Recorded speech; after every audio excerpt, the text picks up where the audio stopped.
श्रीमान कुलदीप सिंह जी, आज सूचना ब्यूरो के निर्देशक श्री अरविंद कुमार जी, दिल्ली के पुलिस आयुक्त श्री राकेश अस्थाना जी, रॉ चीफ श्री सामंत गोयल जी, आज के कार्यक्रम में उपस्थित सभी अलग अलग एजेंसियों के अधिकारीगण और एनआईए परिवार के सभी सदस्यगण और विशेष रूप से आज जिनको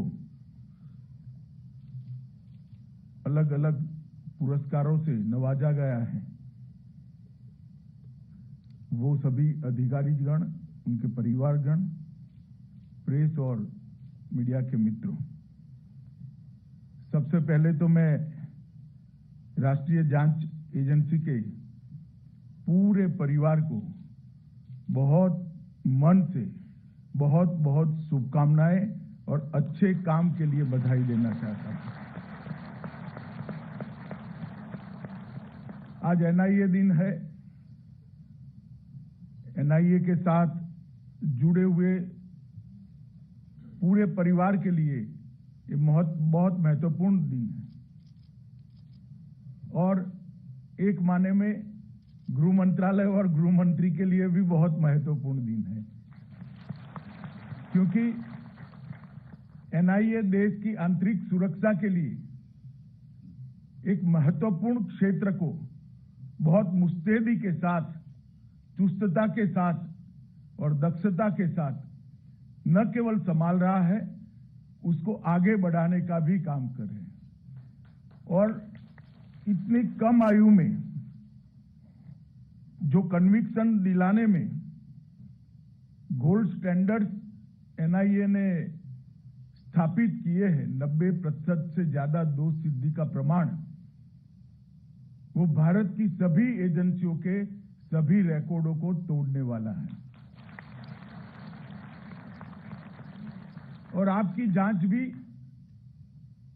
इस प्रकार के अपराधों में होती है जहां साक्ष्य मिलना दिक्कत होती है, कई बार प्रमाण मिलना भी दिक्कत होती है, फिर भी जिस दक्षता के साथ आपने दोष सिद्धि का ये अचीवमेंट प्राप्त करा है, वो देश भर की पुलिस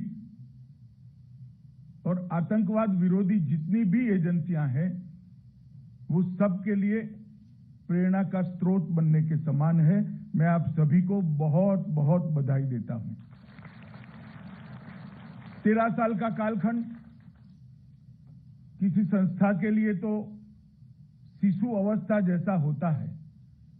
कोई संस्था 13 साल में अपनी साख बना ले, अपनी छवि बना ले, ये अपेक्षा करनी भी ठीक नहीं होती। परंतु मैं निश्चित रूप से देश के गृह मंत्री नाते कह सकता हूं, एनआईए ने ये अल्प काल अवधि में भी अपनी साख भी बनाई है और दुनिया भर की एजेंसियों के बीच में अपनी छवि बनाने का काम भी बहुत अच्छे तरीके से किया है। और मैं आज पूरे एनआईए परिवार को आश्वस्त करना चाहता हूं कि नरेंद्र मोदी सरकार आतंकवाद के विरुद्ध में जीरो टॉलरेंस की नीति बनाकर आगे बढ़ रही है। उस समय एनआईए को भारत सरकार का जो भी समर्थन, जो भी सहायता किसी भी स्वरूप में अपेक्षित हो, वो देने के लिए भारत सरकार कटिबद्ध भी है और हमें आनंद भी आएगा।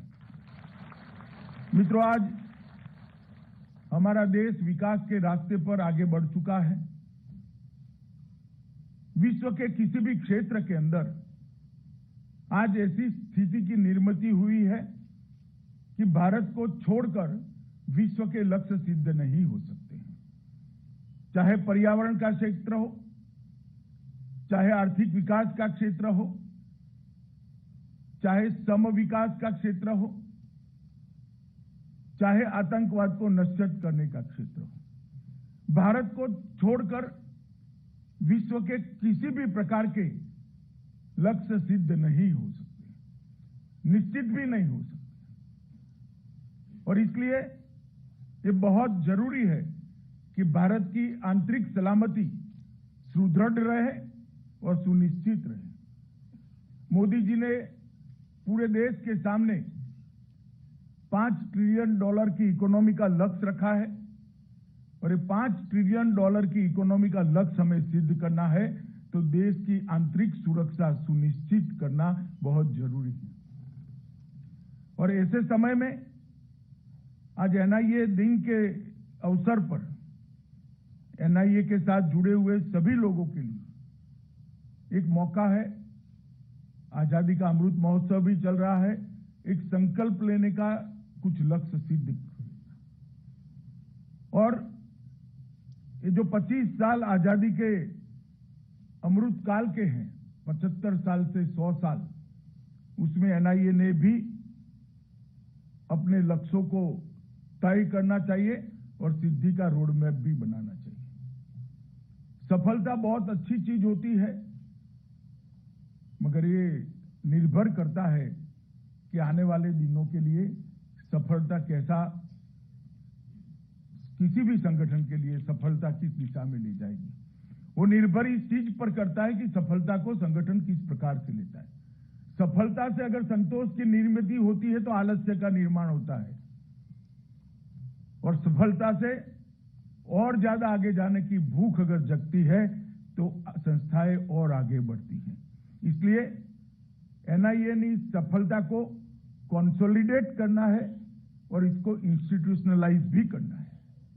जब तक सफलता को कंसोलिडेट नहीं करेंगे, एक संस्था के नाते, एक एजेंसी के नाते एनआईए आगे नहीं बढ़ेगी। और कंसोलिडेट करने के बाद, क्योंकि एनआईए एक राष्ट्रीय एजेंसी है, अफसरों का चर्निंग होता रहता है, इसका इंस्टीट्यूशनलाइजेशन जब तक नहीं करोगे, व्यवस्थाओं को संस्थागत नहीं करोगे, इंफॉर्मेशन को जब तक संस्थागत नहीं करोगे और इंफॉर्मेशन के उपयोग के तरीकों को भी जब तक संस्थागत नहीं करोगे, आगे प्रगति संभव नहीं है। वरना एक अफसर आया, ढेर सारा अनुभव भी लिया, सफलता भी अर्जित की, फिर अपने राज्य की कैडर में चला गया। अगर हम सफलता के सभी आयामों को संस्थागत करते हैं, इंस्टीट्यूशनलाइज करते हैं, तो संस्था को आगे बढ़ने के लिए बहुत बड़ा फायदा होगा, ऐसा मेरा मानना है। और आज का दिन है, हमने ये 2 क्षेत्र में काम करना। हमारी सफलता केसों के बारे में न सोची जाए, हमारी सफलता को पद्धति में कन्वर्ट करें, इसको कंसोलिडेट करें। और हमारी सफलता व्यक्तियों की सफलता ना हो, हमारी सफलता इंस्टीट्यूशन की सफलता हो। सफलता के सभी पद्धतियों को इंस्टीट्यूशनलाइज करने के लिए हम कोई मैकेनिज्म बनाए, ये आज के समय में बहुत जरूरी है। मित्रों, आतंकवाद किसी भी सभ्य समाज के लिए एक अभिशाप, और वो अभिशाप, इसका सबसे बड़ा दुनिया में अगर किसी ने दंश झेला है तो हमारे देश ने झेला है। और मैं सुनिश्चित रूप से मानता हूं, मेरा हमेशा मानव अधिकार संगठनों से थोड़ा एंगल के बारे में झगड़ा भी रहता है। जब किसी भी आतंकवाद विरोधी अभियान होते हैं तो कुछ मानव अधिकार संगठन मानव अधिकार के मामले को लेकर आगे बढ़ते, अपने आप में वो सच है। मगर मैं हमेशा मानता हूं, आतंकवाद से बड़ा मानव अधिकारों का उल्लंघन करने वाला कोई चीज हो ही नहीं सकता। आतंकवाद इटसेल्फ मानव अधिकार का उल्लंघन करने वाला है। तो आतंकवाद को नश्यत करना वो मानव अधिकारों के कॉन्ट्राडिक्ट नहीं हो सकता। आतंकवाद को खत्म करना, मूल समेत खत्म करना, वो मानव अधिकारों की रक्षा के लिए बहुत जरूरी है। और मैं हमेशा इस पर आग्रह देता हूं, मैं एनआईए को भी कहता हूं कि विरोध होते रहते हैं, सफलता हो और विरोध न हो तो सफलता का कोई मजा ही नहीं है। दृढ़ निश्चय के साथ आतंकवाद को समाप्त करने की दिशा में एनआईए ने आगे बढ़ना चाहिए।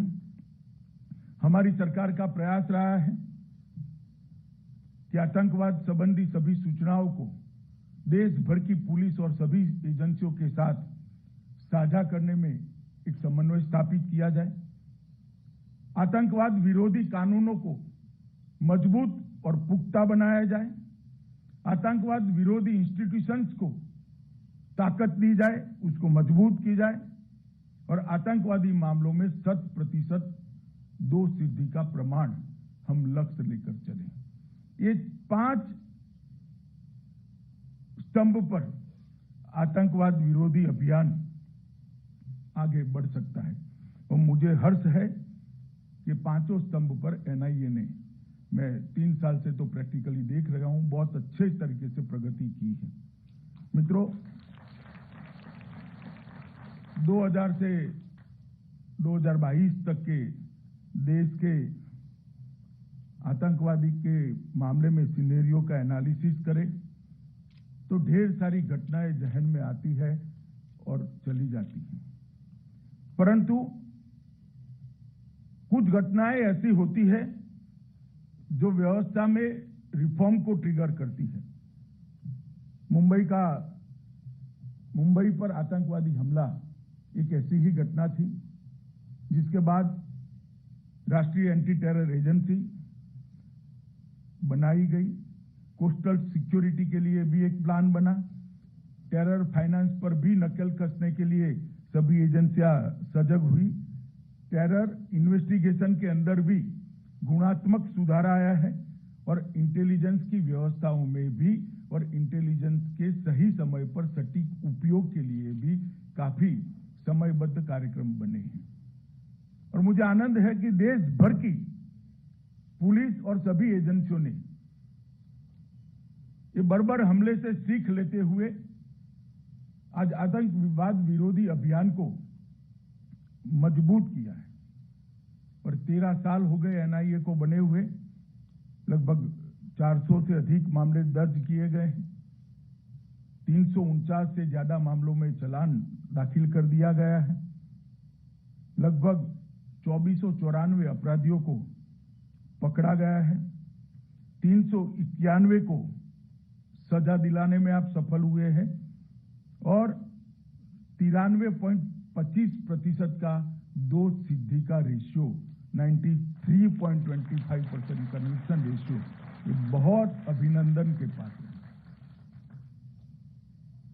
देश में नरेंद्र मोदी जी की सरकार बनने के बाद 2014 से एनआईए के सशक्तिकरण के लिए हमने ढेर सारे काम किए हैं और हम चाहते हैं, सरकार की ये मंशा है कि एनआईए सशक्त बने, मजबूत बने और दुनिया भर में एनआईए की आतंकवाद विरोधी एजेंसी के रूप में एक स्वीकृति आए।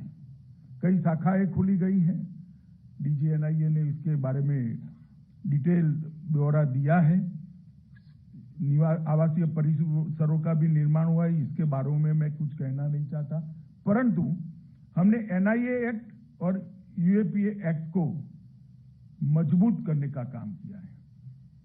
और मित्रों, मैं इसलिए बताना चाहता हूं कि एक बहुत महत्वपूर्ण संशोधन है। मैंने ही बिल पायलट किया था, उसके बाद एनआईए को कई प्रकार के अधिकार मिले हैं। भारत के बाहर किसी भी आतंकवादी हमले में जहां भारतीय इन्वॉल्व हो, हताहत हुआ हो, उस मामलों की जांच करने के अधिकार एनआईए के दिए गए हैं और इसीलिए मैं कहता हूं कि एनआईए को अब अंतर्राष्ट्रीय एजेंसी के रूप में भी स्वीकृति लाने का लक्ष्य लेकर उसको सिद्ध करना चाहिए। घुसपैठ, विस्फोटक पदार्थ, साइबर अपराध, इसके भी अधिकार नए संशोधन में हमने एनआईए को दिए हैं। पहले एनआईए आतंकवादी संगठनों को आतंकवादी संगठन घोषित करने का अधिकार रखती थी। अब हमने संगठनों के साथ साथ व्यक्तियों को भी आतंकवादी घोषित करने का भारत में पहली बार अधिकार एनआईए को दिया है और अब तक 36 व्यक्तियों को आतंकवादी घोषित कर दिया गया है। एक नए प्रकार की शुरुआत है। जब बिल लेकर मैं पार्लियामेंट में गया तो उन्होंने कहा कि काफी लोग तो देश के बाहर होंगे।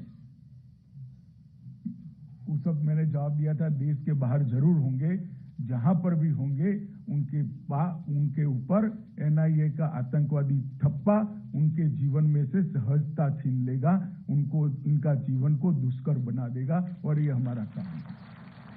और इसलिए एक कानून का परिवर्तन लेकर हम आए हैं।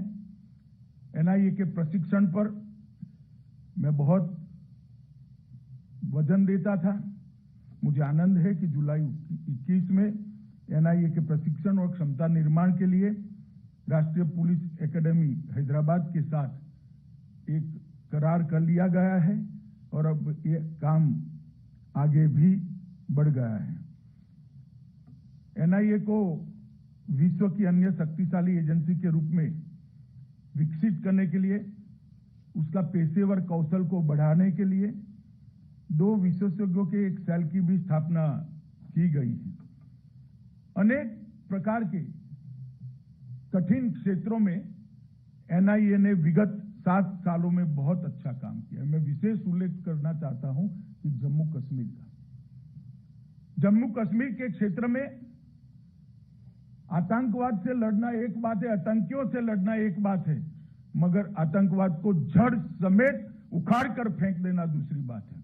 और वो अगर उखाड़ कर फेंकना है तो टेरर फंडिंग की उनकी सारी व्यवस्थाओं को ध्वस्त करना पड़ेगा। 2014 में मोदी जी के प्रधानमंत्री बनने के बाद 18 और 19 में एनआईए ने टेरर फंडिंग के जो मामले रजिस्टर किए, उन्होंने, मैं विश्वास से कह सकता हूं कि आतंकवाद को जड़ से उखाड़ने में बहुत बड़ा सहायता किया है।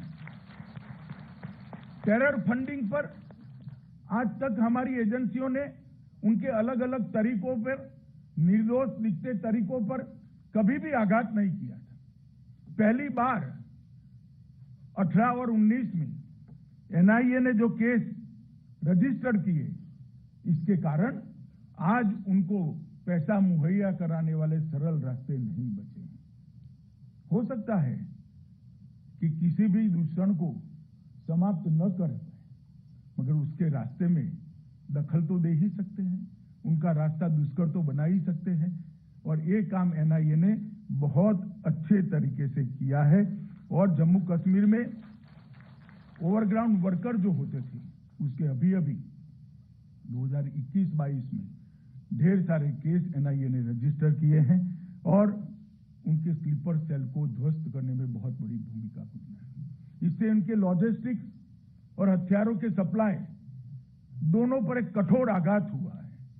और जो आतंकवाद की मदद भी करते थे और समाज में सम्मान के साथ जीते थे, ऐसे सभी लोगों को आज अपनी पहचान एक्सपोज करने के लिए एनआईए ने मजबूर किया है और उनको कानून की अदालत में ले जाकर खड़ा किया है। मैं मानता हूं ये बहुत बड़ी बात है।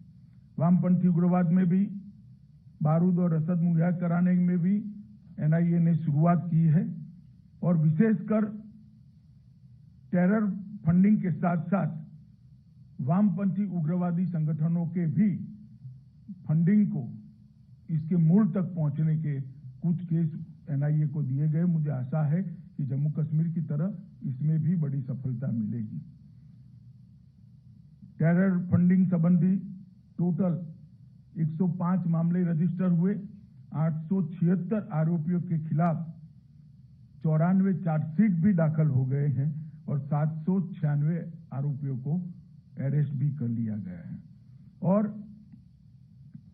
उसमें से 100 आरोपियों को दोषी भी ठहराया गया। ये बहुत बड़ी सिद्धि है। बहुत कम समय के अंदर, 2 साल के अंतराल के अंदर, 3 साल के अंतराल के अंदर ये सिद्धि एनआईए ने प्राप्त की है।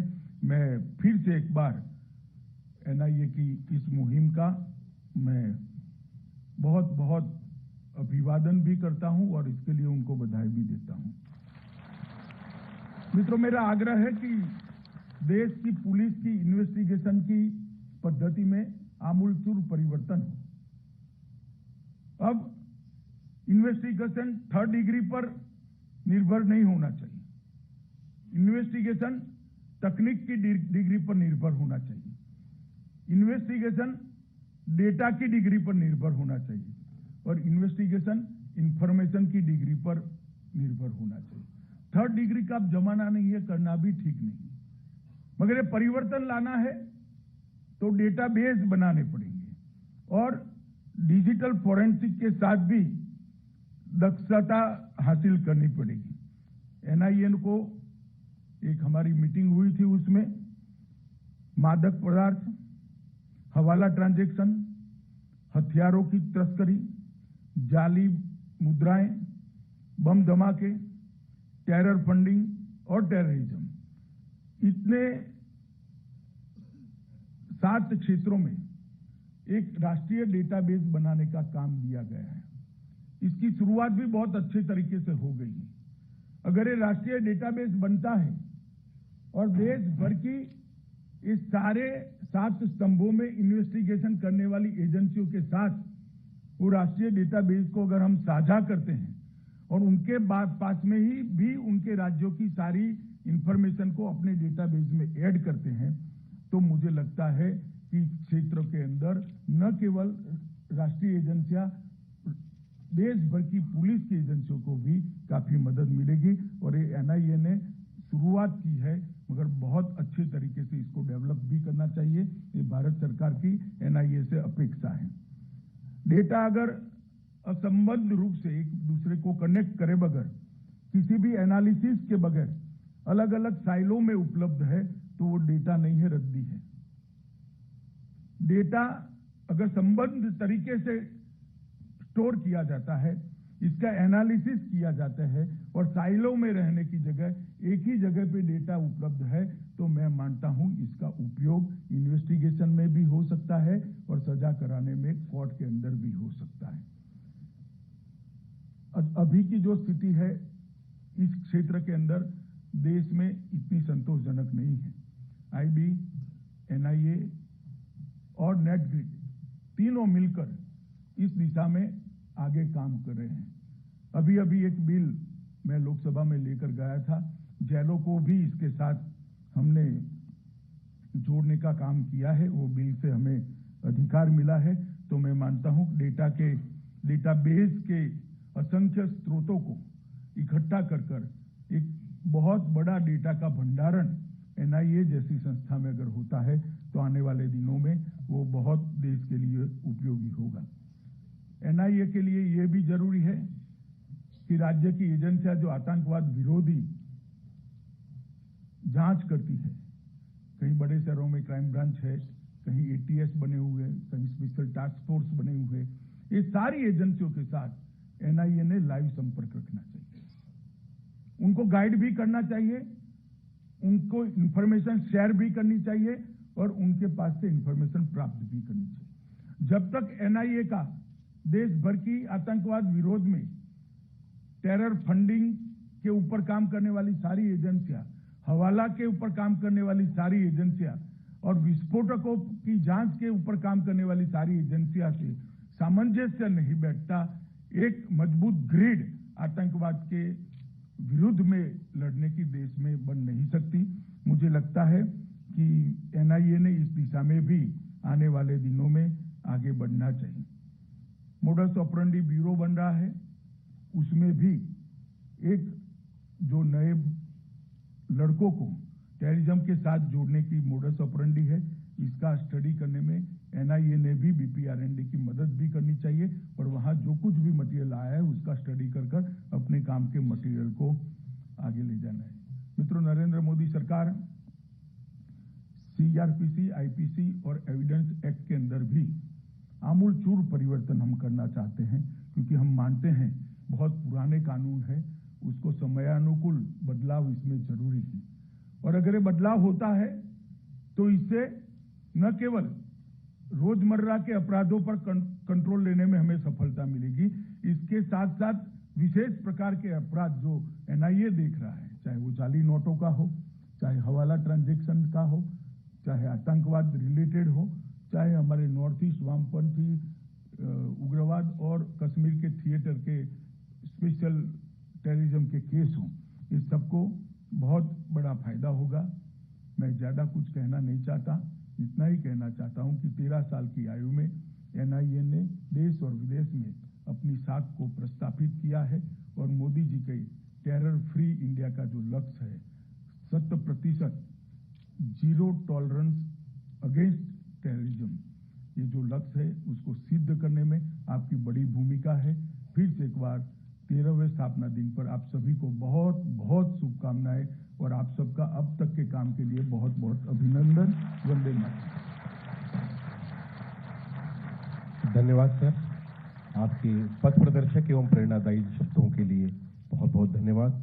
अब मैं महानिदेशक एनआईए श्री कुलदीप सिंह से माननीय केंद्रीय गृह एवं सहकारिता मंत्री जी को स्मृति चिन्ह भेंट करने का अनुरोध करता हूं।